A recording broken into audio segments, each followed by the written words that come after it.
మా latest videos కోసం మా ఈ తెలుగు న్యూస్ ఛానల్ సబ్స్క్రైబ్ చేసి గంట సింబల్ యాక్టివేట్ చేసుకోండి. ఈరోజే కార్తీక శనివారం, పరమ పవిత్రమైన రోజు. ఈరోజు మీరు ఏం చేసినా చేయకపోయినా రాత్రి 12 లోపు ఈ వీడియో చూస్తే చాలు, ఈ కథలు వింటే చాలు, లెక్కలేనంత ఐశ్వర్యం వచ్చి పడుతుంది. లక్ష్మీదేవి అనుగ్రహం కలుగుతుంది. మీకు ఉన్న కష్టాలు బాధలు తీరిపోతాయి. జన్మ జన్మల పాపాలు పోయి కోటి జన్మల పుణ్యం వస్తుంది. పట్టిందల్లా బంగారం అవుతుంది. ఇక మీకు అన్ని శుభాలే జరుగుతాయి. ముందుగా ఈరోజు స్వామివారు ఎటువంటి భక్తులను త్వరగా అనుగ్రహిస్తారో తెలిపే ఈ పురాణ కథను వింటే చాలు, మీ జీవితం మారిపోతుంది, దరిద్రం వదిలిపోతుంది.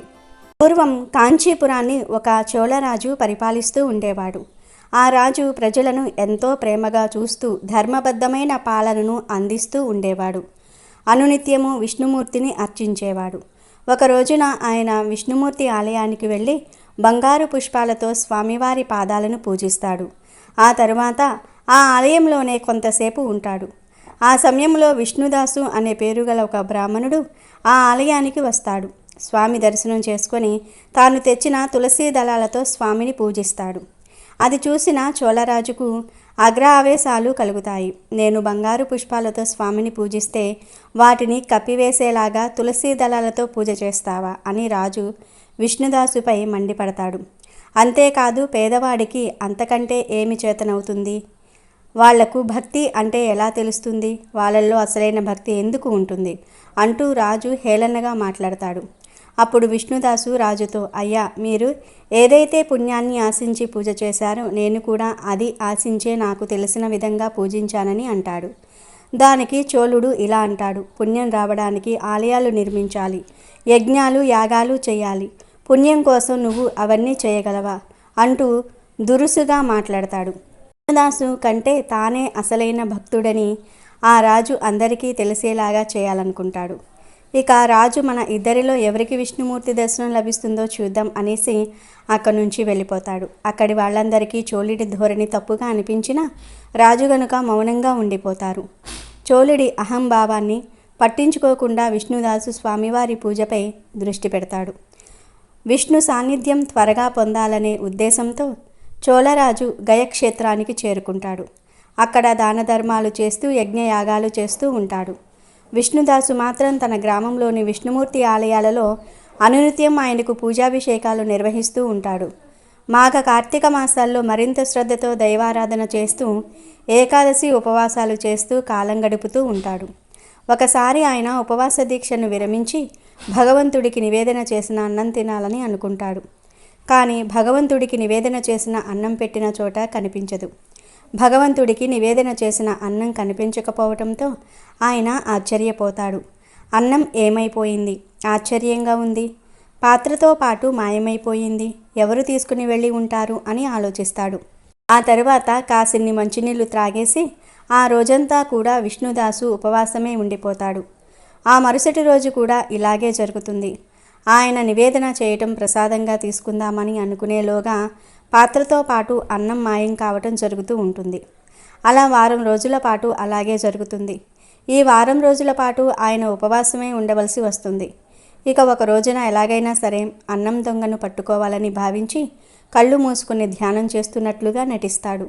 అప్పుడు ఒక చండాలుడు నెమ్మదిగా ఆలయంలోనికి ప్రవేశిస్తాడు.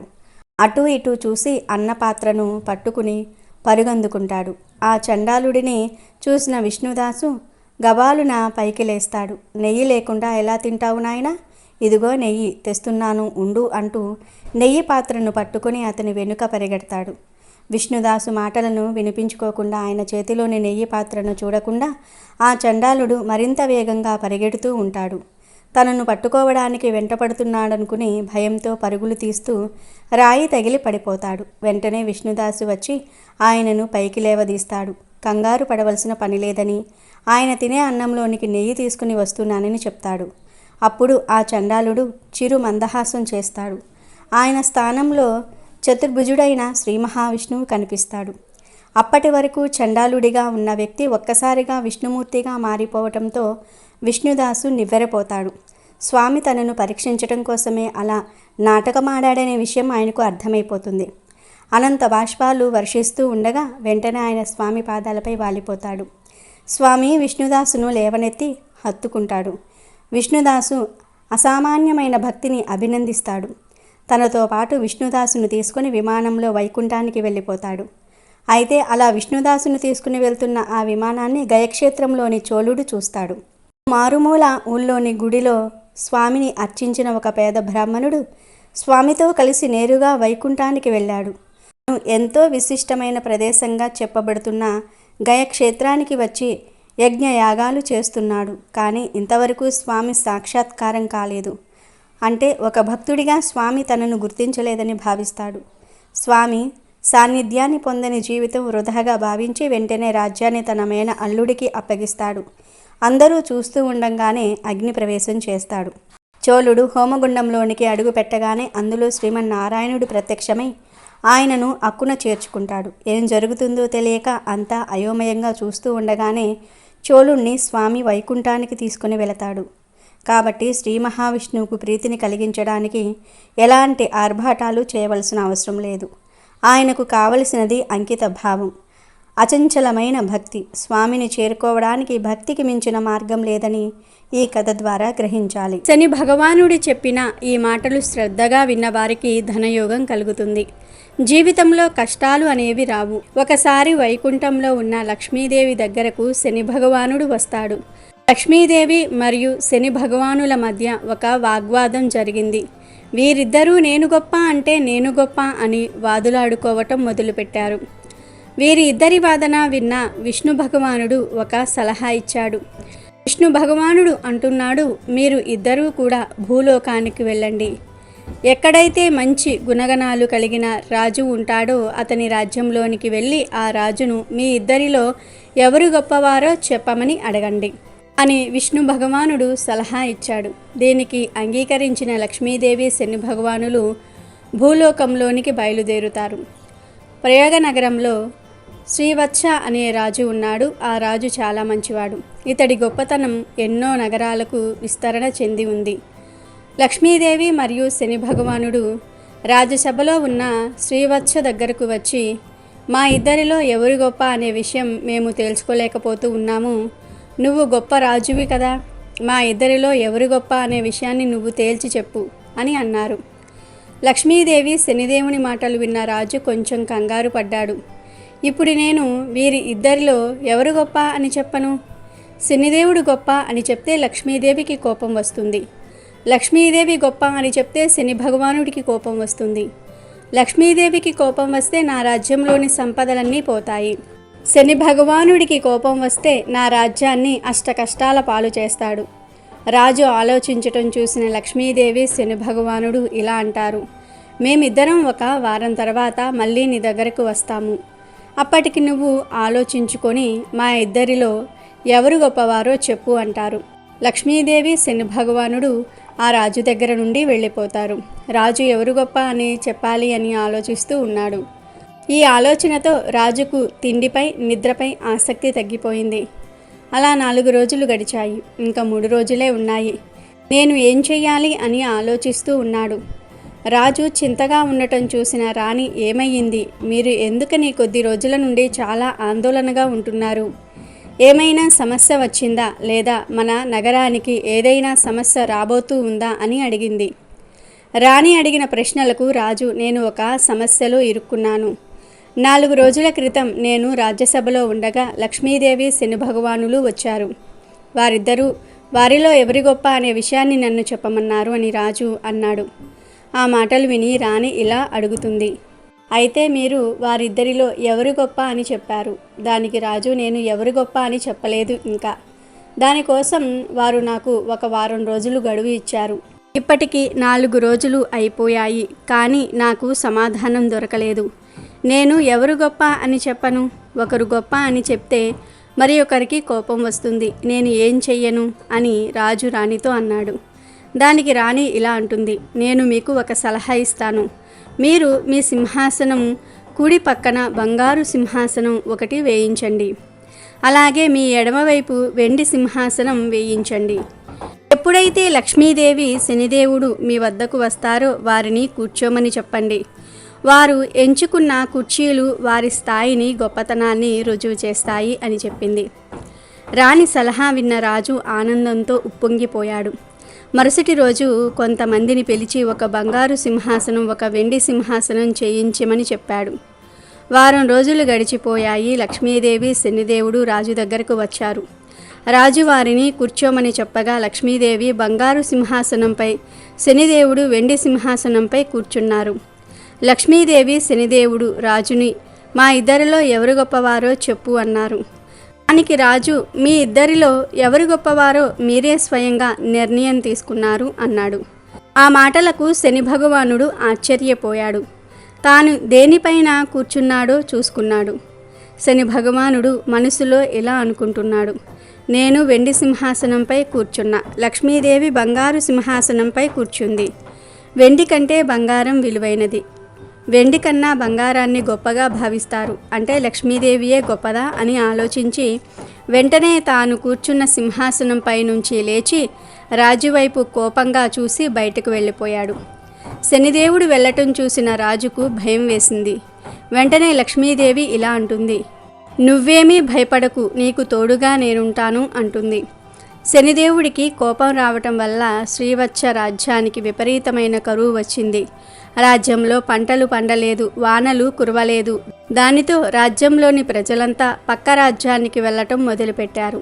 చాలా వరకు రాజ్యంలోని ప్రజలంతా రాజ్యాన్ని విడిచి వెళ్ళిపోయారు. అలా ఏడాది గడిచింది. రాజ్యంలో పరిస్థితులు ఏమీ చక్కబడలేదు.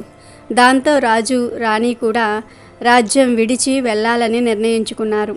రాజు రాణితో ఇలా అంటాడు, రాణి, మన దగ్గర మిగిలి ఉన్న నాణ్యాలను మూటకట్టు, మనం ఈ రాజ్యాన్ని వదిలి వెళ్ళిపోదాము. రాజు మాటలు విన్న రాణి బాధపడింది. కొన్ని వస్త్రాలు, కొన్ని నాణ్యాలు మూటకట్టింది. రాజ్యం నుండి ఇతర రాజ్యానికి వెళ్ళడానికి సిద్ధంగా ఉన్నారు. రాజును చూసిన శనిదేవుడు కోపంతో విపరీతమైన వానను కురిపించాడు. 4 వైపులా మబ్బులు కమ్ముకున్నాయి. చీకటి కమ్మివేసింది. 4 వైపులా మబ్బులు కమ్ముకున్నాయి. చీకటి కమ్మేసింది. దారి కనిపించటం లేదు. అప్పుడు లక్ష్మీదేవి ఒక పాపరూపంలో అక్కడికి వచ్చి వారిని జాగ్రత్తగా ఒక నది ఒడ్డుకు చేర్చింది. పాపరూపంలో వచ్చిన లక్ష్మీదేవి మాయమైపోయింది. ఇక రాజు, రాణి వారి ముందున్న నదిని చూసి మనం ఇప్పుడు ఈ నదిని ఎలా దాటాలి అని అనుకున్నారు. చుట్టూ చూడగా ఒక వ్యక్తి పడవపై రాజుగారి వైపే వస్తున్నాడు. ఆ వ్యక్తి ఎవరో కాదు, శనిదేవుడు. శనిదేవుడు ఒక వ్యక్తి రూపంలో రాజు వద్దకు వచ్చి ఏదైనా సహాయం కావాలా అని అడిగాడు. దానికి రాజు, మమ్మల్ని నది ఒడ్డు దాటించు అన్నాడు. అప్పుడు ఆ వ్యక్తి, రాజా, నా పడవలో 2 మాత్రమే సరిపడతారు. ఒకరు నేను, ఇంకొకరు నాతో ప్రయాణం చేసే వ్యక్తి. కానీ మీరు 2 ఉన్నారు. మీతో పాటు కొన్ని మూటలు కూడా ఉన్నాయి అన్నాడు.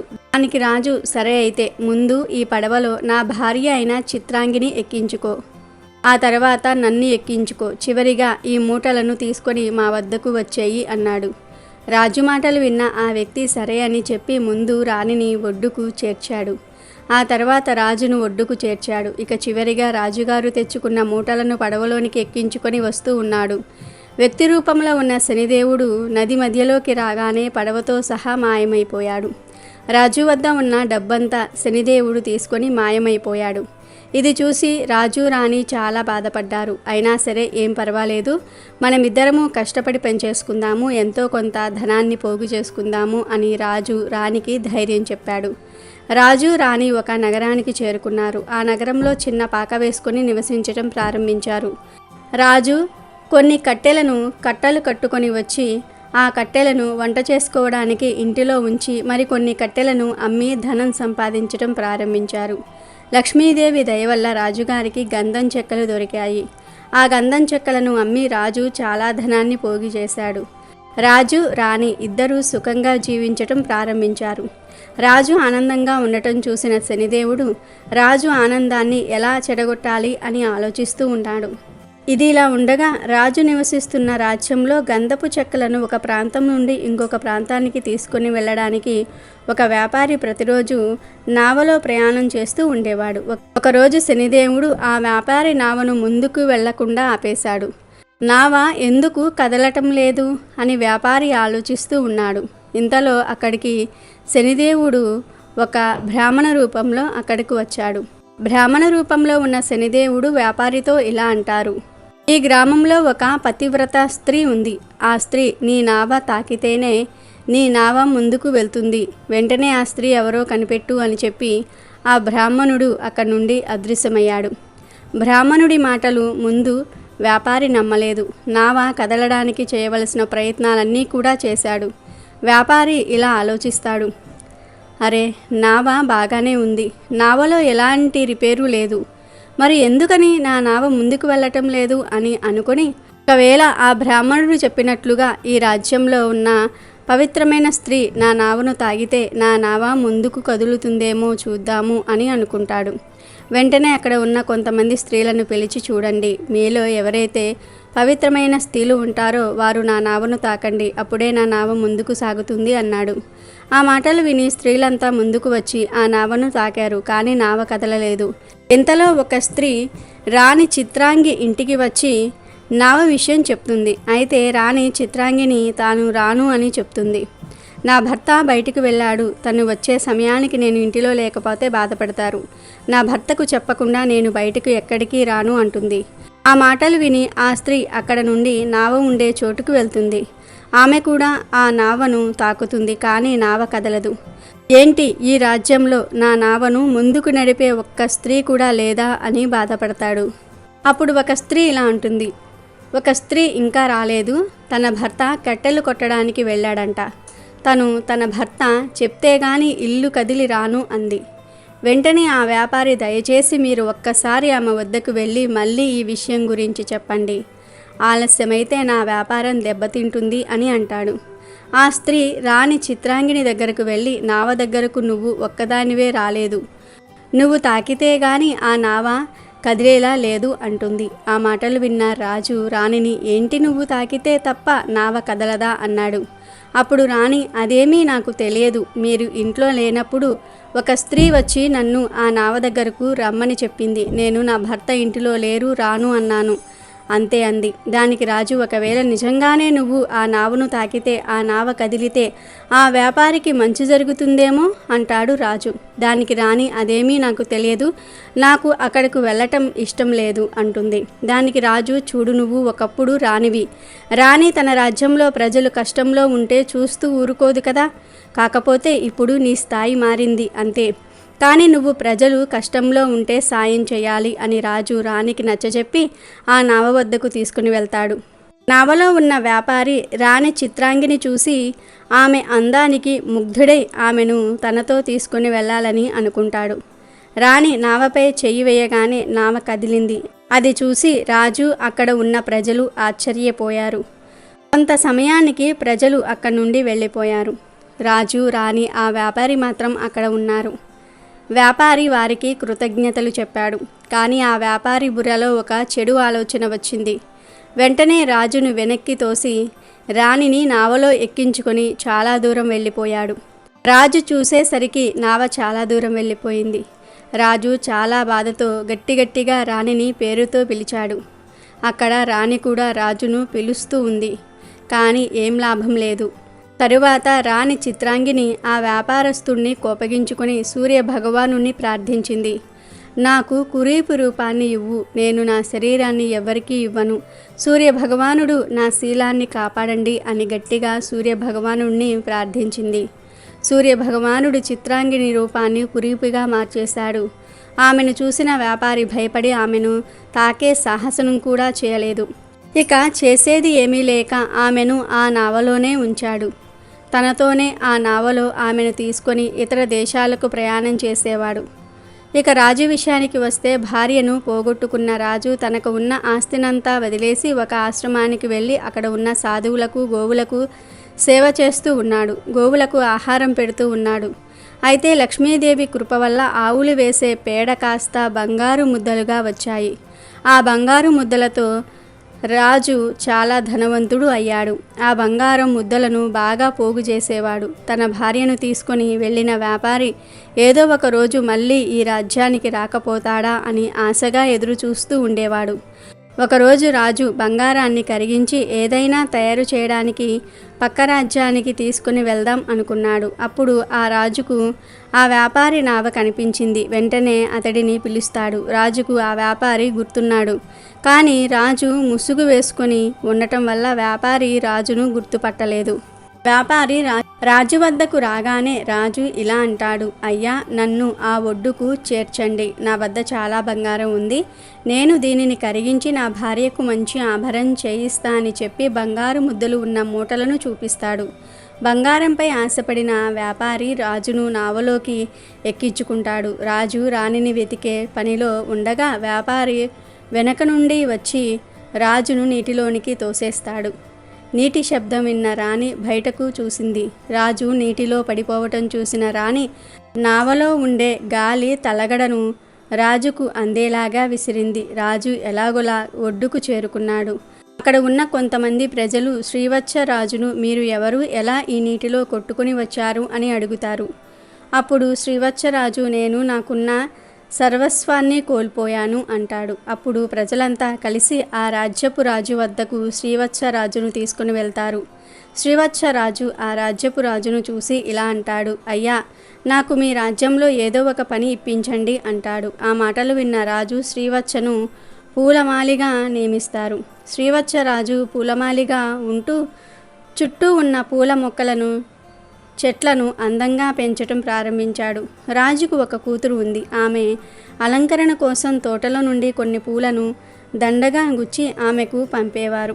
అయితే ఒకరోజు రాజు కూతురు తన చెలికత్తెలతో ఇలా అంటుంది, ఈ మధ్య నాకు వచ్చే పూలమాలలు చాలా అందంగా ఉంటున్నాయి. ఎవరు వీటిని ఇంతగా అందంగా కడుతూ ఉన్నారు అని రాణి అడుగుతుంది.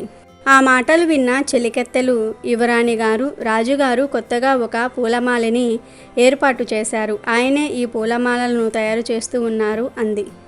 ఆ మాటలకు యువరాణి ఆ తోటమాలిని చూడడానికి వస్తుంది. పూల మొక్కలలో ఉన్న శ్రీవత్స అందాన్ని చూసి యువరాణి అతనిని భర్తగా పొందాలని కోరుకుంటుంది. ఈ విషయాన్ని నేరుగా తన తండ్రి గారికి చెప్తుంది. రాజు అయిన తన తండ్రి గారు శ్రీవత్సను చాలా కాలంగా చూస్తూనే ఉన్నారు. ఆయన ప్రవర్తన సామాన్య ప్రజలుగా లేదు. ఒకప్పుడు రాజుగా చేసిన వాడిగా లేదా రాజ్య సభలో ఒక వ్యక్తిగా కనిపిస్తూ ఉన్నాడు. ఏదైతే అది అయింది, నీ సంతోషమే నా సంతోషం అని యువరాణితో చెప్పి శ్రీవత్సరాజును పిలిపించాడు. యువరాణి నిన్ను పెళ్లి చేసుకోవాలని అనుకుంటుందని చెప్పాడు. దానికి శ్రీవత్సడు, నేను యువరాణిని పెళ్లి చేసుకునే స్థాయి లేనివాడిని. అయినా నాకు ముందే పెళ్ళయింది. నేను తనను కోల్పోయాను, నా ధనాన్ని కోల్పోయాను అని చెప్పాడు. కానీ తాను ప్రయాగ నగరానికి రాజు అని చెప్పలేదు.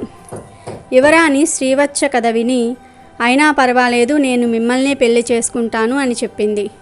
శ్రీవత్స కూడా ఒప్పుకుంటారు. యువరాణి మరియు శ్రీవత్స ఒకరోజు రాజ్యభవనం పైన ఉండగా రాజుకు నావలు కనిపించాయి. ఆ నావలను ఎవరు, ఎక్కడికి, ఎలా పంపిస్తున్నారు అని రాజు యువరాణిని అడుగుతాడు. అప్పుడు రాణి, నావలను ఇతర ప్రాంతాలకు, దేశాలకు రవాణా కోసం పంపుతాము. అక్కడ ఒక వ్యక్తి ఉంటాడు. తానే నావలో వచ్చే ప్రతి వస్తువును చూస్తూ నావ ఎక్కడికి వెళ్ళాలో చెప్తాడు. ఆ మాటలు విని రాజు, నావకు సంబంధించిన పనిలో ఏదైనా పని నాకొకటి చూడమని మీ తండ్రి గారితో చెప్పు అంటాడు. ఆ మాటలకు రాణి నవ్వి, చూడండి, ఇదంతా మీ సొంతం. మీరు మీకు నచ్చింది చేయండి. నావలు ఉండే ప్రదేశానికి వెళ్ళి మీకు నచ్చిన పనిని చేసుకోండి. కానీ ఒక విషయం గుర్తుపెట్టుకోండి, మీరు ఇప్పుడు నా భర్త, ఈ రాజ్యానికి యువరాజు. మిమ్మల్ని ఎవరైనా ఎదిరిస్తే వారిని క్షమించకండి. అలాగే ఇతరులకు ఆదేశాలను ఇవ్వడం మర్చిపోకండి అని చెప్తుంది. ఆ మాటలు విని సరే అని చెప్తాడు శ్రీవత్సడు. మరుసటి రోజు శ్రీవత్సడు నావలుండే ప్రదేశానికి వెళ్ళాడు. తన భార్యను మరియు బంగారాన్ని దొంగిలించిన వ్యాపారి కోసం ఎదురు చూడసాగాడు. అలా కొద్ది రోజులు అయ్యాయి. ఆ వ్యాపారి నావపై రావటం చూసిన శ్రీవత్సడు అక్కడ ఉన్న పనివాళ్లను పిలిచి ఆ వ్యాపారిని తన వద్దకు తీసుకురమ్మని చెప్పారు. వెంటనే శ్రీవత్సడు ఆ వ్యాపారిని పట్టుకుని రాజు వద్దకు తీసుకుని వెళ్ళి, అతనే నా భార్యను, నా బంగారాన్ని దొంగిలించాడు అని చెప్పాడు. కానీ వ్యాపారి అదంతా అబద్ధమని నమ్మబలికాడు. అప్పుడు శ్రీవత్సడు, తన నావలో నా బంగారు ముద్దలు ఉన్నాయి. అవి ఒకదానికి ఒకటి చిక్కుకుని ఉంటాయి. వాటిని నేను తప్ప ఎవ్వరూ తీయలేరు. రాజు వెంటనే ఆ బంగారు మూటలను తెప్పించాడు. ముందుగా వ్యాపారికి ఇచ్చి వాటిని చిక్కు తీయమన్నాడు. ఓస్, అదెంత పని అయినా ఇవి నా బంగారు ముద్దలు, నాకు తెలియదా వీటిని ఎలా తీయాలో అని పలికాడు. వ్యాపారి ఎంత ప్రయత్నించినా వాటిని తీయలేకపోయాడు. తర్వాత రాజు శ్రీవత్సడుడికి బంగారాన్ని ఇవ్వమన్నాడు. శ్రీవత్సడు క్షణాల్లో ఆ బంగారాన్ని విడివిడిగా చేసి చూపించాడు. రాజు ఆ వ్యాపారిని జైల్లో వేయించాడు. అలాగే అతని నావలో ఇంకా ఏమేమి ఉన్నాయో చూసి వాటిని బయటకు తీసి నావను ఇతరులకు అప్పగించండి అని చెప్పాడు. రాజ్యసభలో ఉన్న కొందరు ఆ నావను బాగా తనిఖీ చేశారు. రాజ్యసభలోకి కురీపు రూపంలో ఉన్న చిత్రాంగిని తీసుకుని వచ్చారు. శ్రీవత్సడు ఆమెను చూసి, ఈమె నా భార్య చిత్రాంగి, నీకు ఏమయ్యింది? నువ్వు ఎందుకు ఇలా కురీపిగా తయారు అయ్యావు అంటాడు. దానికి రాణి చిత్రాంగి, మీరు భయపడకండి, ఆ వ్యాపారి నన్ను ఏమీ చేయలేడు. నేను సూర్యభగవానుని ప్రార్థించి నా పవిత్రతను కాపాడుకొని నాకు కురీపి రూపాన్ని ఇవ్వమని అడిగాను. నేను మళ్ళీ మామూలుగా మారిపోగలను అని చెప్పి మళ్ళీ సూర్యభగవానుని ప్రార్థించింది. రాణి చిత్రాంగి మునపటి కంటే ఇంకా అందంగా మారింది. రాజు చాలా సంతోషించాడు. యువరాణి వంక చూశాడు. నువ్వేమీ బాధపడకు, నేను ప్రయాగ నగరానికి రాజును. కొన్ని కారణాల వల్ల నేను నా రాజ్యాన్ని కోల్పోయాను. నేను నా మొదటి భార్యను ఎలా అయితే ప్రేమిస్తూ ఉన్నానో నిన్ను అలాగే ప్రేమిస్తాను అంటాడు. రాజు శ్రీవత్సలుడు మాటలు విని, నేను చాలా మంచి అల్లుడిని పొందాను, నాకు చాలా గర్వంగా ఉంది. ఇక నుండి నాకు ఒక కూతురు కాదు, 2 కూతుళ్ళు, చిత్రాంగిని కూడా నా కూతురే. నేను నీకు కొంత ధనాన్ని ఇస్తున్నాను, తిరిగి నీ రాజ్యాన్ని నువ్వు పొందుకో అంటాడు. శ్రీవత్సలుడు తన రాజ్యాన్ని సరిచేసుకొని ఒక మంచి ముహూర్తం చూసుకొని 2 రాణులతో కలిసి శ్రీవత్సలుడి రాజ్యంలో అడుగుపెట్టి సింహాసనాన్ని అధిష్టానం చేశాడు. కొన్ని రోజుల తర్వాత రాజు వద్దకు లక్ష్మీదేవి శనిదేవుడు వచ్చి ఇలా అంటారు. మేము 2 కావాలనే నీ నీతి ధర్మాలను పరీక్షించాము. మా మధ్య ఎటువంటి వాదన జరగలేదు. శనిదేవుడు రాజుతో ఇలా అంటాడు. నేను నీకు ఒక విషయం చెప్తాను, వీటిని అందరూ గుర్తుపెట్టుకోవాలి. శనిదేవుడు అంటున్నాడు, ఏ మనిషి అయితే జీవితంలో ఎన్ని విపత్తులు వచ్చినా సత్యమార్గంలో నడుస్తారో వారు ఎప్పటికీ నాశనం అవ్వరు. అటువంటి వారికి దేవతలు కూడా సహాయం చేస్తారు. అలాగే ఏ మనిషి అయితే అబద్ధాలు ఆడుతారో, తన అవసరాల కోసం ఇతరులను వాడుకుంటారో, అలాంటి వారు ముందు సుఖాలను అనుభవించిన నా ప్రభావంతో కష్టాలను అనుభవించేలాగా చేస్తాను. రాజా, నీవు కష్టకాలంలో ఉన్నప్పుడు ఎవరి వద్ద చెయ్యి చాచలేదు. నీ కష్టంతో నీవు బ్రతికావు. అలాగే యువరాణిని పెళ్లి చేసుకునే సమయంలో కూడా నువ్వు అత్యాశ పడకుండా నీ నిజాయితీని నిరూపించుకున్నావు. రాజా, నీ నీతి, ధర్మము, సత్యం మార్గం వల్ల నేను చాలా సంతోషాన్ని పొందాను. కాబట్టి నా ఆశీర్వాదములు నీకు ఎల్లప్పుడూ ఉంటాయి. దీని కారణంగా మీ రాజ్యం మునుపటి కంటే సిరి సంపదలతో తులతూగుతూ ఉంటుంది. నేను చెప్పే 2 మాటలను గుర్తుపెట్టుకోండి. నా ఆశీర్వాదం ఎవరిపైన అయితే ఉంటుందో వారు కొన్ని క్షణాలలోనే ధనవంతులుగా మారిపోతారు. అలాగే నాకు ఎవరైతే కోపాన్ని కలిగిస్తారో వారిని నేను క్షణాలలోనే కటిక పేదవాడినిగా చేసేస్తాను. కాబట్టి మనుషులంతా గుర్తుపెట్టుకోండి, నా కృప మీపై ఉంటే సర్వ సంపదలు, సుఖాలు మీ సొంతమవుతాయి. నాకు ఆగ్రహాన్ని కలిగిస్తే మాత్రం మీరు ఎన్ని పూజలు చేసినా మిమ్మల్ని నా నుండి ఎవ్వరూ తప్పించలేరు. ఈ 2 విషయాలను గుర్తుపెట్టుకుంటే మీ జీవితంలో పేదరికం అనేది రానే రాదు. ఈ మాటలను చెప్పి లక్ష్మీదేవి మరియు శనిదేవుడు మాయమైపోయారు.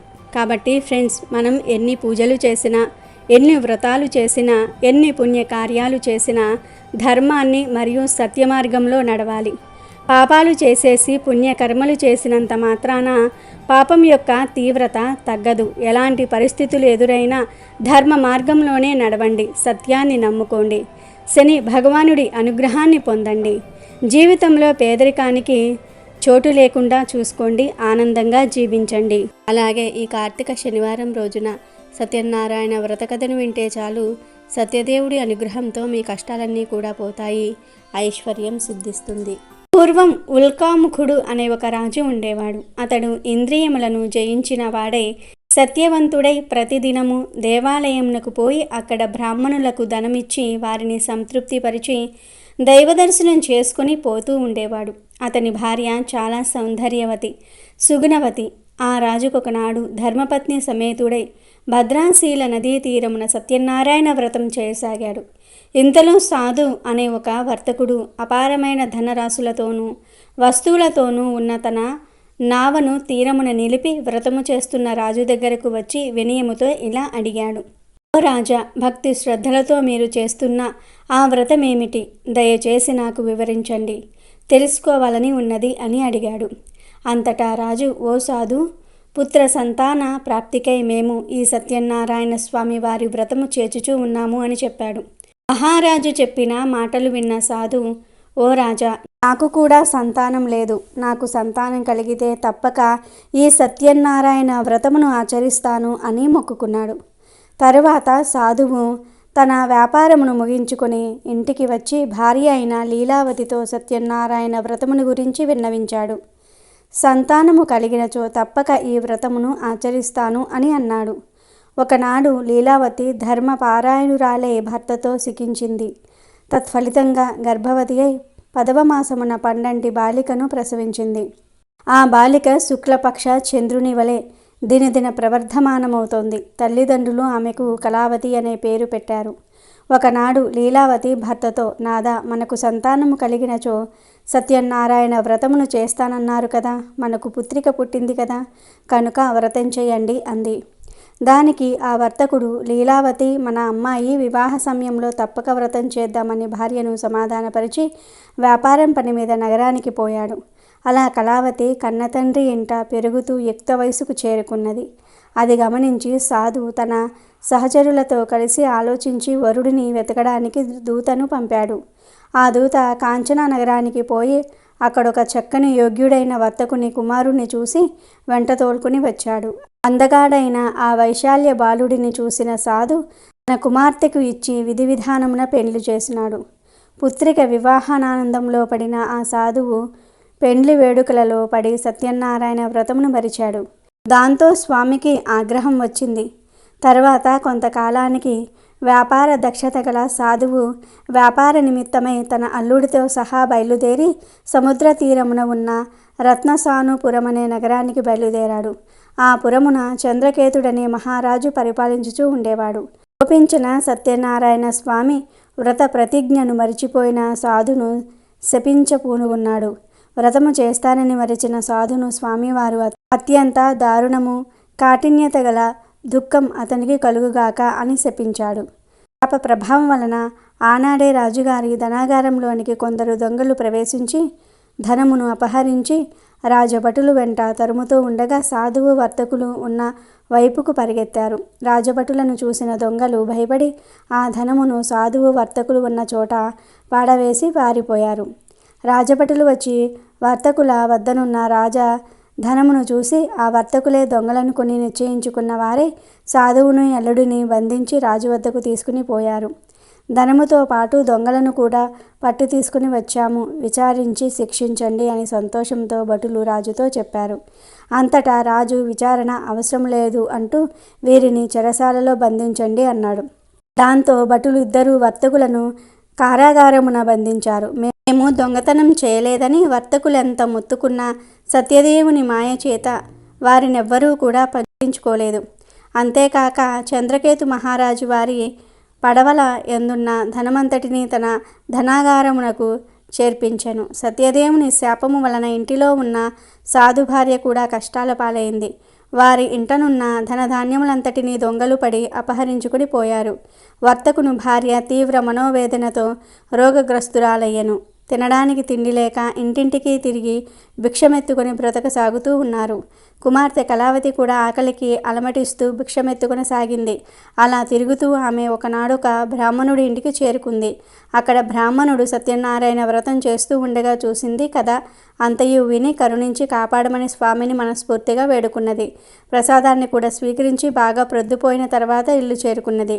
ఆలస్యంగా వచ్చిన కళావతిని చూసి లీలావతి ప్రేమతో ఇట్లన్నది, మాయి, ఇంత రాత్రి వరకు ఎక్కడ ఉన్నావు? నీ మనసులో ఏమున్నది చెప్పు అన్నది. వెంటనే కళావతి, అమ్మ, నేను ఒక బ్రాహ్మణుని ఇంట సత్యనారాయణ వ్రతం జరుగుతూ ఉండగా చూస్తూ ఉండిపోయాను.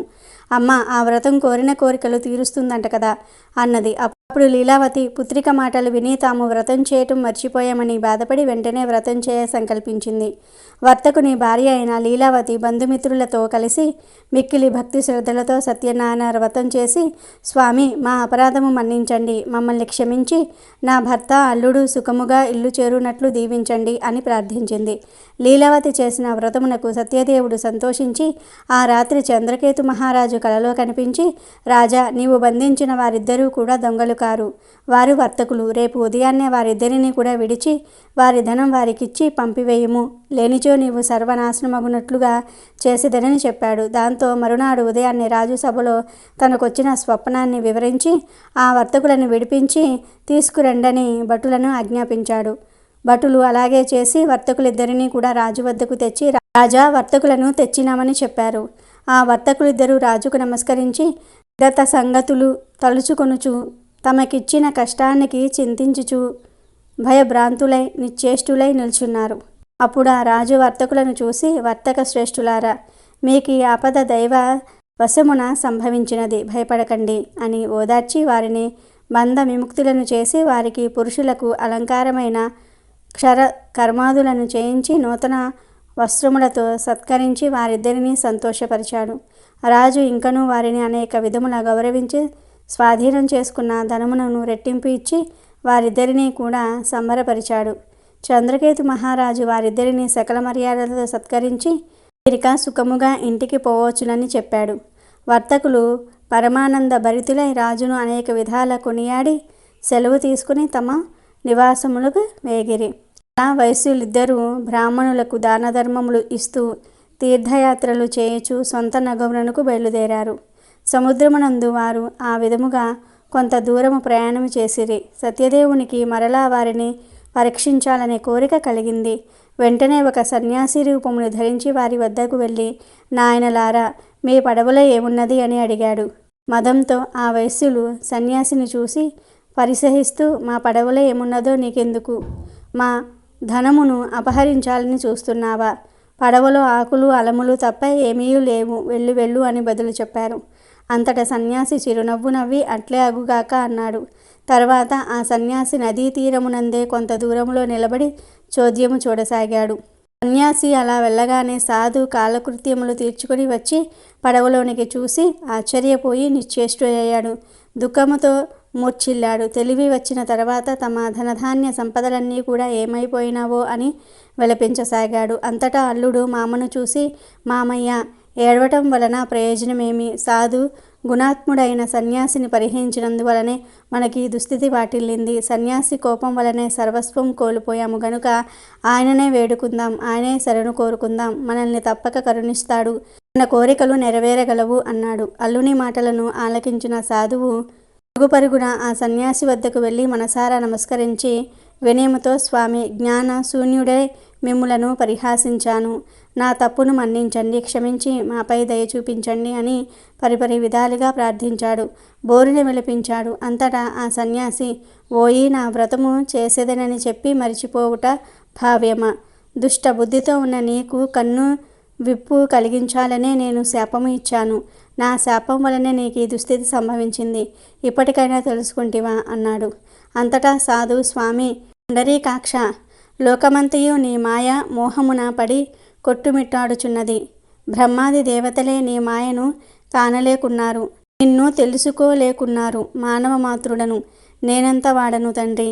నీ మాయలో చిక్కుకున్న సూక్ష్మ అజ్ఞానిని, నీ అనుగ్రహమునకు దూరమే తప్పించుచున్న అభాగ్యుడను. నిన్ను తలుచుకునుట నా తరమా స్వామి? నా అపరాధమును మన్నింపుము. ఇక మీదట నిన్నెప్పుడూ మరువక పూజించెదను. శరన్న వారిని రక్షించి కరుణా సముద్రుడవు, నన్ను అనుగ్రహించు, నా విత్తమును నాకు ఇప్పించమని పరిపరి విధాలుగా ప్రార్థించాడు. సాధు యొక్క ప్రార్థనను మన్నించిన స్వామి అతని కోరికను తీర్చి అంతర్ధానమయ్యను.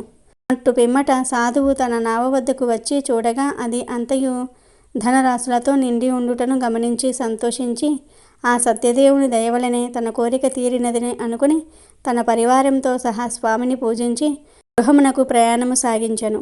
కొంతసేపటికి తన సంపదను సంరక్షిస్తున్న అల్లునితో, అల్లుడా, మనం మన రత్నాపురమునకు చేరాము అంటూ తాను రాకను తెలుపుటకై ఒక దూతను ఇంటికి పంపారు.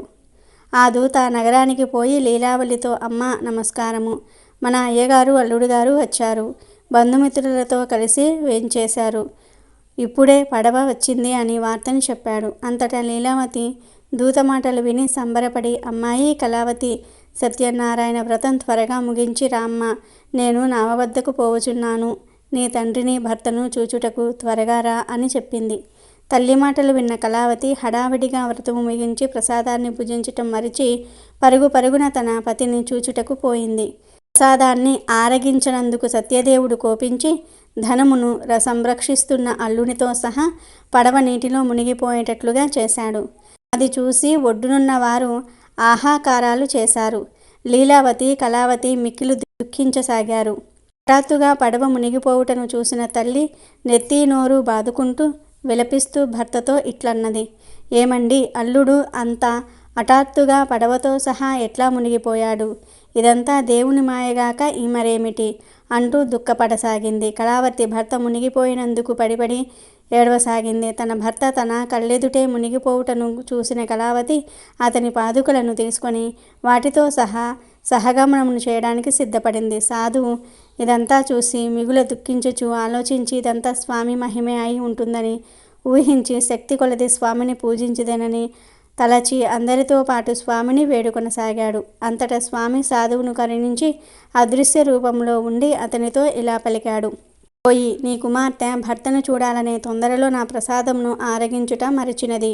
ఆమె మరలా ఇంటికి పోయి ప్రసాదమును భుజించి వచ్చినచో అంతయు సుఖమే జరుగునని చెప్పాడు. ఆకాశవాణి పలుకులు విన్న కళావతి వెంటనే ఇంటికి వెళ్ళి ప్రసాదాన్ని పుచ్చుకొని తప్పును మన్నించమని వేడుకొని సముద్ర తీరమునకు వచ్చెను. ఆశ్చర్యముగా తన భర్త నావతో సహా నీటిపై తేలియాడుట చూసి సంతోషపడింది. దాంతో అందరూ ఆనందించారు. అంతటా కళావతి తండ్రితో, తండ్రి, ఇక ఆలస్యం ఎందుకు, ఇంటికి పోవుదము రమ్ము అనెను. అంతటా సాధు అక్కడే అందరితో కలిసి సత్యనారాయణ వ్రతము చేసుకుని ఇంటికి పోయాడు. అట్టు పిమ్మట ఆ వైశ్యుడు తన జీవితాంతం కాలం వరకు ప్రతి పౌర్ణమి తిథి యందును రవి సంక్రమణ సమయమునందును సత్యనారాయణ స్వామి వారి వ్రతం చేస్తూ సర్వ సౌఖ్యములను పొంది అంత్యమున అమరలోకానికేగెను. ఈరోజు కార్తీక మాసంలో చేసే దీపారాధన వలన ఎటువంటి పుణ్యఫలాలు వస్తాయో తెలిపే ఈ కథను వింటే చాలు, జన్మల పాపాలు పోయి కోటి జన్మల పుణ్యం వస్తుంది. సారి జనక మహారాజు వశిష్ఠ మహర్షిని కార్తీక మాసంలో చేసే దీపారాధనకు ఎటువంటి ఫలితం వస్తుందని అడుగుతాడు. అప్పుడు వశిష్ఠ మహర్షి జనక మహారాజుతో ఈ కథను చెప్తాడు. పూర్వం సరస్వతీ నదీ తీరంలో శిథిల వ్యవస్థలో ఉన్న ఒక విష్ణు ఆలయం ఉండేది. ఆలయం శిథిలమై ఉండటం వలన భక్తులు వచ్చేవారు కాదు. అలాంటి పరిస్థితుల్లో ఒక యతీశ్వరుడు ఆ ఊరికే వస్తాడు. నదీ తీరంలో శిథిలమైన విష్ణుమూర్తి ఆలయాన్ని చూస్తాడు. అది ఉపయోగంలో లేని కారణంగా తాను అక్కడ ఉండవచ్చునని అనుకుంటాడు. ఆలయం అంతటా శుభ్రం చేసుకొని తనతో తెచ్చుకున్న కొద్దిపాటి సామాగ్రి అందులో పెట్టుకుంటాడు. రాత్రి వేళల్లో వెలిగించుకోవటం కోసం ఊళ్ళోకి వెళ్ళి ప్రమ్మిదలు, నూనె, ఒత్తులు తెచ్చుకుంటాడు. ఆ దేవాలయంలో ఆయన ధ్యానం చేసుకుంటూ తన జీవనాన్ని కొనసాగిస్తూ ఉంటాడు.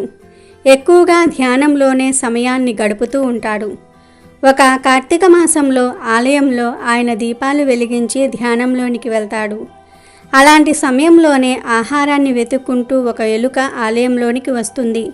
ఆహారం కోసం అటూ ఇటూ తిరుగుతూ ఉన్న ఆ ఎలుకకు నూనె వాసన వస్తుంది. అప్పటికే కొండెక్కిన దీపం దగ్గరకు ఆ ఎలుక వెళ్తుంది. నూనెతో ఉన్న ఆ వత్తిని నోట కరుచుకుని వెనుదిరుగుతుంది. అప్పుడే దానికి రెండవ దీపం కనిపిస్తుంది. అందులోని వత్తిని కూడా తీసుకుని వెళదామనుకుని దగ్గరకు వెళ్తుంది. దీపం వెలుగుతూ ఉండటం వలన దానికి సెగ తగలటంతో తన నోటిలోని ఒత్తిని కూడా వదిలేస్తుంది. ఆ ప్రమ్మిదలో పడిన ఆ ఒత్తి దీపం అంటుకుని వెలుగుతుంది. యతీశ్వరుడు వెలిగించిన దీపం కొండెక్కితే తిరిగి ఆ దీపాన్ని వెలిగించిన పుణ్యం ఆ ఎలుకకు వస్తుంది. ఆ పుణ్య ఫలితం కారణంగా ఆ ఎలుక దివ్యమైన పురుషుడి శరీరాన్ని ధరిస్తుంది.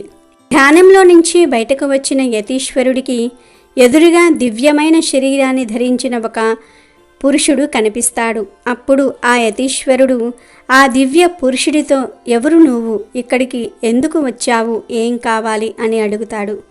తాను ఒక ఎలుకను అని, అయితే హఠాత్తుగా తన రూపం పోయి దివ్యమైన ఈ శరీరం వచ్చిందని ఆ దివ్య పురుషుడు చెప్తాడు. అందుకు కారణం కూడా తనకు తెలియటం లేదని అంటాడు.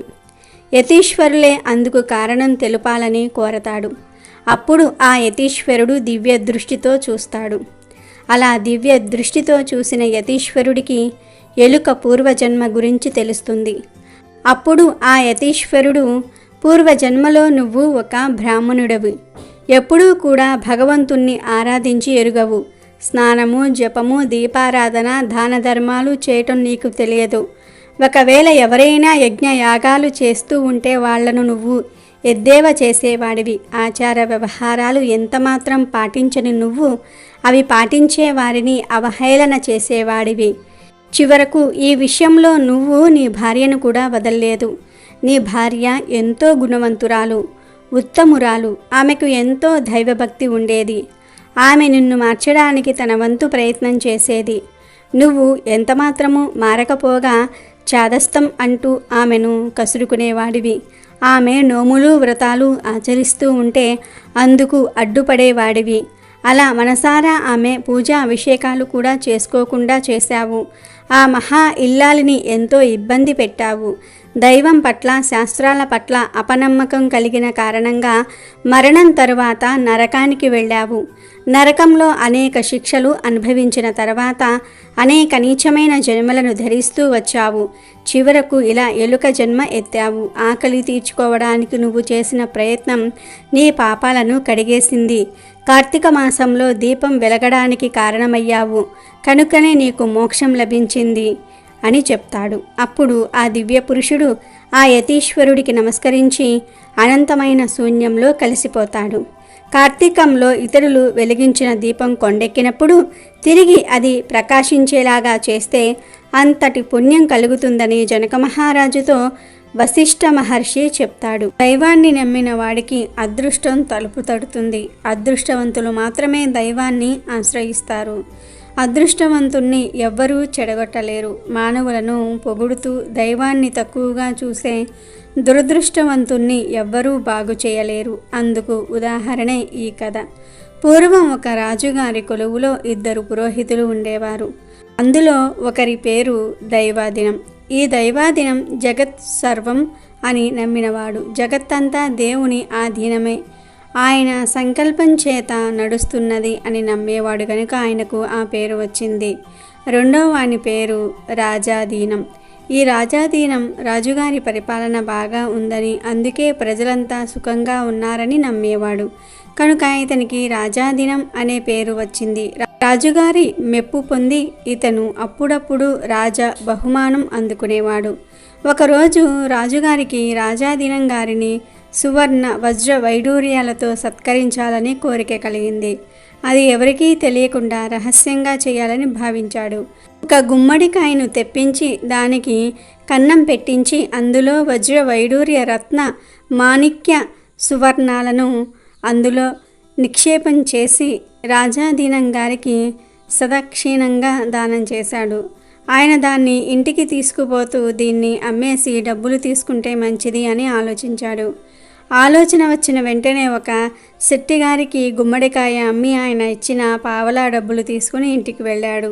ఆ కాయను కొన్న శెట్టిగారికి ఒక ఆలోచన వచ్చింది. గుమ్మడికాయ దొరికింది, పితృదేవతల పేరుతో దాన్ని దానం చేస్తే పుణ్యం అని పెద్దలు అంటారు. ఎవరైనా భగవద్భక్తి పారాయణులైన వారికి దానం చేస్తాను అనుకున్నాడు శెట్టి. అప్పుడే అనుకోకుండా దైవాధీనం గారు అటు వెళ్తూ కనిపించారు. శెట్టిగారు ఆయనను ఇంటికి ఆహ్వానించి దక్షిణతో సహా కూష్మాండ దానం చేశారు.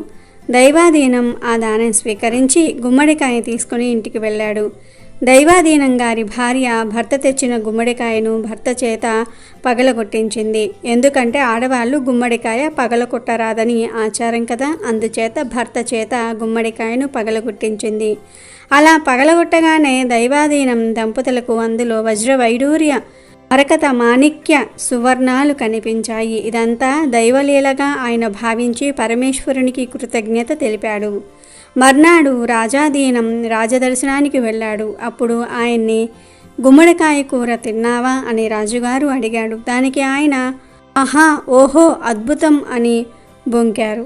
ఇక రాజుగారికి గుమ్మడికాయ ఆయన ఇంటికి చేరలేదని అర్థమైంది. ఒళ్ళు మండింది. గట్టిగా అడిగి రాజు నిజం తెలుసుకున్నాడు. జరిగింది తెలుసుకుని శెట్టిని పిలిచి అడిగితే డబ్బు ఇచ్చి దాన్ని కొన్నానని, దైవాధీనం గారికి దానం చేశానని చెప్పాడు. తాను ఒకటి తెలిస్తే దైవం ఇంకోలాగా చేశాడేమిటి అని రాజుగారు ఆలోచించుకున్నాడు. మరోసారి ఒక సంచిలో ధనాన్ని మూట కట్టించి రాజాధీనం గారు వచ్చే దారిలో పెట్టి భటుణ్ణి కనిపించకుండా దాక్కుని ఏం జరుగుతుందో చూస్తూ ఉండమన్నాడు. రాజాధీనం నడిచి వస్తూ దాన్ని గమనించకుండా వెళ్ళిపోయాడు. భటుడు రాజుగారికి విషయం తెలిపాడు. ఆయన మళ్ళీ ఆశ్చర్యంలో మునిగాడు. రాజాధీనాన్ని పిలిపించి ఆ మూటను ఎందుకు చూడలేదని అడిగాడు. దానికి అతడు రోజూ వెళ్ళే దారే కదా, కళ్ళు మూసుకొని వెళ్ళలేనా అని అక్కడికి రాగానే అనిపించిందని, అందుకని కళ్ళు మూసుకొని వెళ్ళా అని బదులు చెప్పాడు. అప్పుడు రాజుకు అర్థమైంది తాను ఒకటి తెలిస్తే దైవం ఇంకొకటి తెలుస్తుంది అని. దైవాన్ని నమ్మిన వాడికే అదృష్టం తలుపు తడుతుంది అని ఈ కథ ద్వారా గ్రహించుకోవాలి. కాబట్టి ఈరోజు రాత్రి 12 లోపు ఈ కథలు వింటే చాలు, ఈ వీడియో చూస్తే చాలు, లెక్కలేనంత ఐశ్వర్యం వచ్చి పడుతుంది. లక్ష్మీదేవి అనుగ్రహం కలుగుతుంది. మీకు ఉన్న కష్టాలు బాధలు తీరిపోతాయి. జన్మ జన్మల పాపాలు పోయి కోటి జన్మల పుణ్యం వస్తుంది. పట్టిందల్లా బంగారం అవుతుంది. ఇక మీకు అన్ని శుభాలే జరుగుతాయి. వీడియో నచ్చితే లైక్ చేయండి, షేర్ చేయండి, బట్ సబ్స్క్రైబ్ చేసుకోవడం మర్చిపోవద్దు.